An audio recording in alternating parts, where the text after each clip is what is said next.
to Viewer Takeover Live, and this is where you guys take over the show.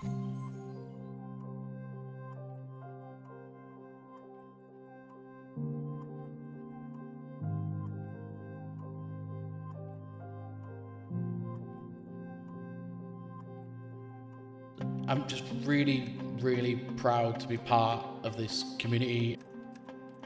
And I keep coming back to OTT every episode because you can win money.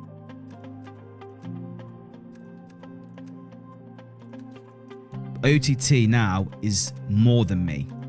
It's for the community. And I'd love to one day say, like, I'm not on it. They don't need me. Great, every Sunday I get to speak to two of my best mates, Rob and Danny. You know, whether we've got Chris on here or there, whether we've got Jake, Big Sean Bez, of course GU's just recently, been an amazing host.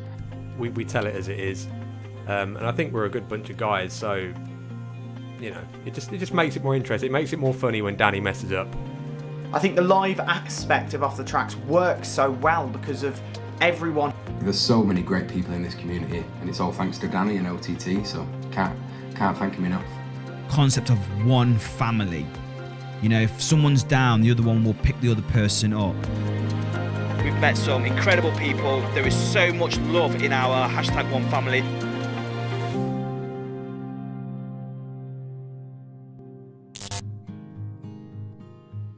Theme Park Family's doing. We're actually doing a weekly podcast where pretty much I get people on the show. We're going to fire some questions at them. It kind of was me and my son, or me and my family used to do a lot of theme park vlogging. So it was kind of, because there was quite a lot what happened in the day, it was more on the fact that we needed to give more detail and more reflection of the day or of the park itself in the podcast itself. So that's why it was always me and my son when we started Off the Tracks. I remember a lot of the times making stuff up on the spot, although it looked like we had a script. If I remember, of the subjects that we were going to talk about, we were just going by the fly, really. As he grew up, he kind of didn't want to do it no more. He wanted to go out with his friends and stuff, so I had to kind of think to myself, how do I kind of change this so it's more future-proof? Right, I need a team of 3 or 4 people for this to work. I can't just have duos. We've had duos in the past when we had it, obviously when it was in lockdown, that is. We used to do that a lot with Off the Tracks. We used to do a lot of online Zoom calling and stuff like this, but I kind of wanted to move away from the duo, just the 2 people, and really have like a 3 and a 4, make it more of like a gang, not a gang, but like a team. Pretty much the guests, without them knowing, that is, ended up really being like an audition. I always had it in the back of my head like, oh, he was a really good guest, he would be really good as a host. So when I kind of got Chris, we brought Chris on, and because Chris had the youthism in him and the knowledge, the guy knows a lot of stuff about theme parks, believe it or not. Have Chris, because he knew his knowledge, but then I needed someone who was very calm because I was very hyperactive. So I needed someone to kind of bring me a peg or 2 down. So as I was flicking through YouTube, going, right, who can I have here? I came across, the Park Lives video, and I thought, this guy's so chilled, it's ridiculous. I have to have this guy. Yeah, to be involved with something with Dan. He was like this massive superstar at this point, and it was just really daunting, sort of doing something with him. I didn't want to mess it up. I wanted him to like me and that sort of thing, but it was really good. And looking back on it now, I think we spoke quite a lot about Phantasialand and Fly.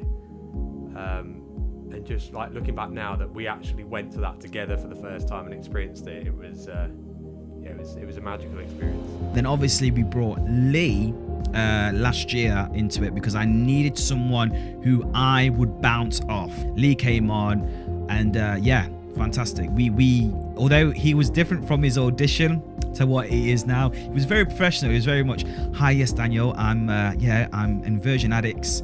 I hope you're okay. Very polite, and I thought to myself, this guy's not really what I wanted.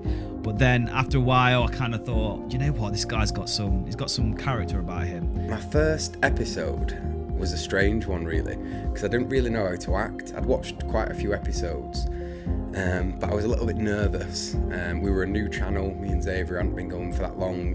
I don't think we'd even hit 500 subs. And then luckily Dan asked me back for a second show, and I think I had a couple of tinnies, a couple of beers, and I really sort of loosened up, and that's when I let my sort of personality show through. And that's when I feel Dan sort of warmed to me, and me and Dan started to become friends. So, and now his character has come out, and he's a fantastic host, that's for sure. And do you know what? To this day now, he's got 100% attendance.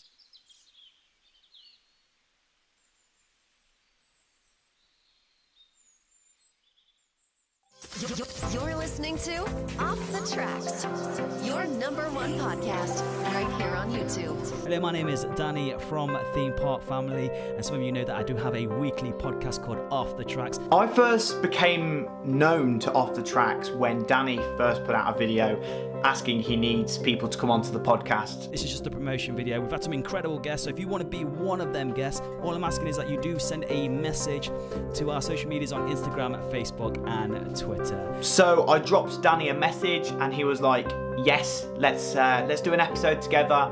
And with 15 minutes of talking on a Zoom call, we went straight into our first episode of Off the Tracks. Across the computer screen, we do have another YouTuber. We do have Jake from Theme Park. Jake, how are we? I'm very good, thank you. How are you? Apart from before we came on, we were rocking the t-shirt. That's the exact same t-shirt. Oh my God, I love you all, man. You have no idea, you're beasts and legends. And we did all come away from this going, we've met some incredible people. There is so much love in our #1 family. I think because we're all quite different people, we all bring something sort of different to the table. We all sort of bounce off each other quite well. It is very much a community-based podcast. Me and Danny go away, chat every day. Me and Rob and Danny have been on holiday. And yeah, it's just that, genuine friends, getting on, treating each other with respect. And I think OTT works so well because everyone in the community shares the same enthusiasm about theme parks and coasters, so everyone just instantly gets along. Mix of everything for it. You've got a bunch of guys and girls and everyone else in the community. You've got vloggers, you've got content creators, you've got just everything, and everyone's different, and everyone is just gets on so well together. I think we've had over 40 guests from, upcoming YouTube creators to creators that are, quite high up profiles. It's got to be togetherness. Community. Family. Family. Family. If you do wanna see me, did a full 180, crazy, thinking about the way I was. Did the heartbreak change me? Maybe, but look at where I ended up. I'm all good already, so moved on. It's scary. I'm not where you left me at all.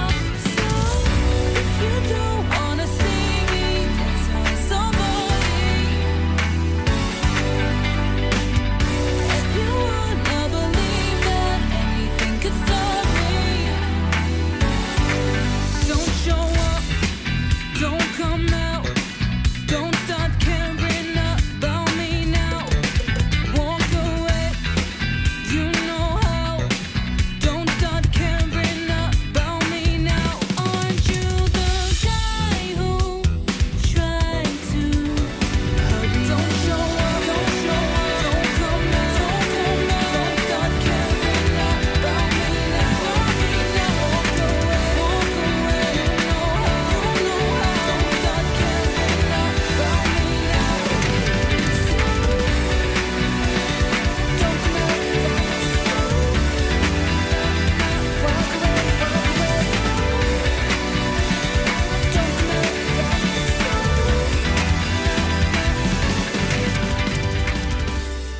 There you go, Jake. Hey, that's okay, dude.